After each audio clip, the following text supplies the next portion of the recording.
आज हम जिस विषय में चर्चा करने जा रहे हैं वह है हिंदी साहित्य के इतिहास लेखन की परंपरा। यह माना जाता है कि हिंदी साहित्य के इतिहास लेखन की परंपरा बहुत प्राचीन नहीं है। वास्तव में इसका आरंभ 19वीं शताब्दी में माना जाता है। हिंदी साहित्य के इतिहास लेखन की आधार भूमि विभिन्न साहित्यकारों के जीवन से संबंधित रचनाएं प्रस्तुत करती हैं।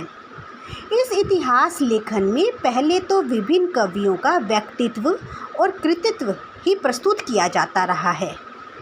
ऐसी प्रारंभिक कृतियों में 84 वैष्णव की वार्ता, 252 वैष्णव की वार्ता, भक्तमाला, कविमाला आदि दिखाई पड़ते हैं। लेकिन इन कृतियों में इतिहास दर्शन का अभाव दिखाई पड़ता है, इसलिए इन साहित्यों को इतिहास वर्ग में स्थान नहीं दिया जा सकता।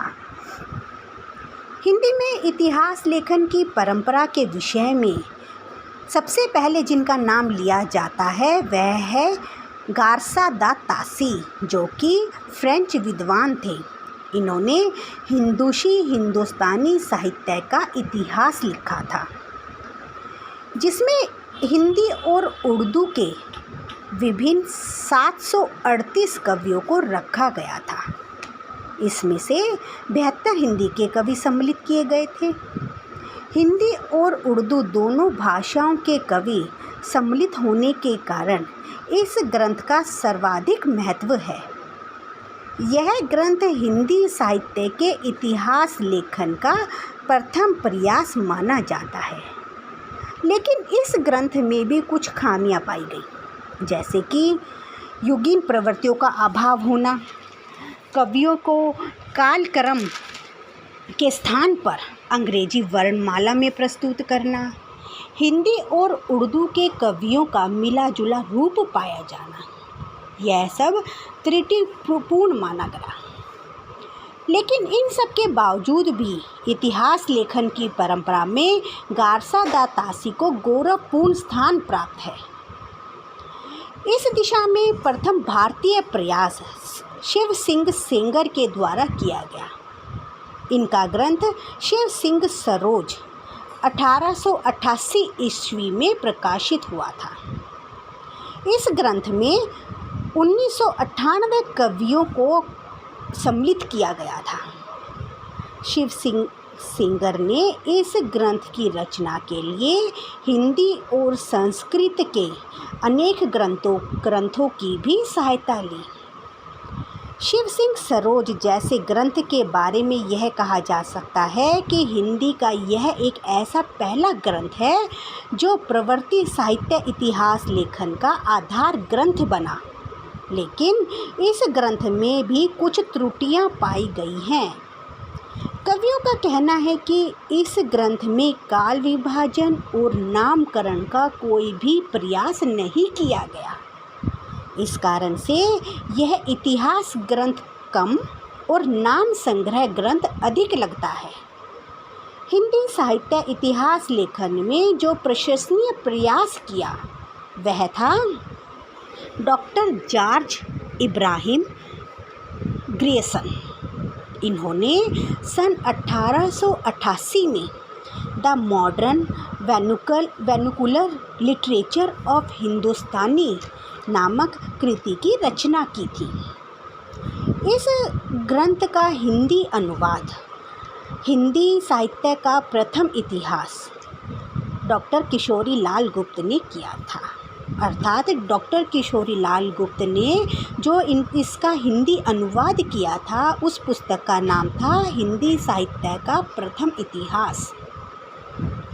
सही अर्थों में इसी ग्रंथ को इतिहास ग्रंथ कह सकते हैं, क्योंकि इसमें पहली बार काल विभाजन और नामकरण का प्रयास किया गया था और इसके साथ साथ साहित्य प्रवृत्तियों की विवेचना भी की गई थी। इस ग्रंथ में विभिन्न साहित्यकारों की विभिन्न प्रवृत्तियों को दर्शाते हुए उनका काल क्रम अनुसार वर्गीकरण भी किया गया था। साथ ही इसमें आदिकाल को चरण काल का नाम भी दिया गया था।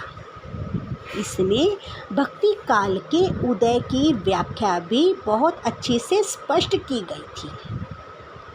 इस कृति में भक्ति काल को स्वर्ण युग कहा गया, परंतु जॉर्ज इब्राहिम को इस इतिहास लेखन में भी कमियां पाई गई। इस लेखन का काल विभाजन और नामकरण दोषपूर्ण पाए गए। इसमें साहित्य प्रवृत्तियों की ऐतिहासिक विवेचना नहीं की गई थी। साथ ही इसमें भक्ति काल के उदय की व्याख्या भी गलत की गई थी। इसके बाद मिश्र बंधुओं ने इस दिशा में प्रयास किया। मिश्र बंधुओं ने मिश्र बंधु विनोद नामक पुस्तक लिखी, जिसमें लगभग 5000 कवियों का परिचय दिया गया। इस ग्रंथ में 4 भाग दिखाए गए हैं। 3 भागों का प्रकाशन तो सन 1913 ईस्वी में हुआ था और चौथे भाग का प्रकाशन 1934 ईस्वी में किया गया था। मिश्र बंधुओं ने अपने साहित्य इतिहास को 8 काल खंडों में विभाजित किया था। वे हिंदी साहित्य का विधिवत इतिहास लिखना चाहते थे। इसलिए उन्होंने साहित्य के इतिहास को 5 काल खंडों में विभाजित करके नामकरण भी किया तथा उसमें रस, छंद, अलंकार का भी बहुत अच्छे से प्रयोग किया, परंतु फिर भी वे सफल ना हो सके। मिश्र बंधुओं का प्रयास प्रशंसनीय पूर्वक रहा, किंतु इसमें काल विभाजन और नामकरण की पद्धति दोषपूर्ण पाई गई। इसके साथ साथ साहित्य की युगीन परिस्थितियों की भी उपेक्षा की गई। साहित्य इतिहास लेखन की दिशा में महत्वपूर्ण प्रयास आचार्य रामचंद्र शुक्ल का भी रहा है। इन्होंने अपने ग्रंथ हिंदी साहित्य का इतिहास में वैज्ञानिक ढंग से इतिहास लेखन किया। यह ग्रंथ 1929 ईस्वी में प्रकाशित हुआ। रामचंद्र शुक्ल ने मिश्र बंधु विनोद के 5000 कवियों में से लगभग 1000 कवियों को ही अपने इतिहास में स्थान दिया। उन्होंने इतिहास लेखन को 4 खंडों में विभाजित किया। उनका विभाजन साहित्यिक प्रवृत्तियों के आधार पर किया गया। यही मूल्यांकन की क्षमता ही उनके इतिहास की प्राण शक्ति बनी। लेकिन अनेक विशेषताओं के बाद भी शुक्ल जी के इतिहास में कमियां दिखाई पड़ी। प्रवृत्तियों के विषय में शुक्ल जी की मान्यताएं और धारणाएं आधारहीन सिद्ध हो चुकी हैं। लेकिन इसके बावजूद भी साहित्य इतिहास लेखन की परंपरा में शुक्ल जी एक कड़ी का काम करते हैं। इस कड़ी में जो अगला नाम सामने आता है वह है आचार्य हजारी प्रसाद द्विवेदी जी का। इनकी कृति हिंदी साहित्य की भूमिका सर्वश्रेष्ठ कृति मानी जाती है। इस कृति में साहित्य इतिहास लेखन के लिए नई दृष्टि, नई सामग्री और नई व्याख्या मिलती है।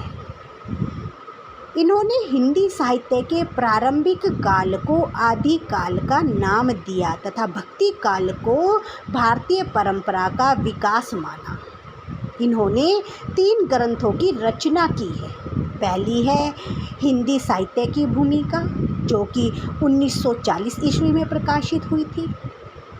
दूसरा ग्रंथ है हिंदी साहित्य का आदिकाल, जो कि 1952 ईस्वी में प्रकाशित हुआ था। और तीसरा ग्रंथ है हिंदी साहित्य उदर्व और विकास, जो कि 1955 ईस्वी में प्रकाशित हुआ था। उन्होंने ये 3 ग्रंथ लिखे थे।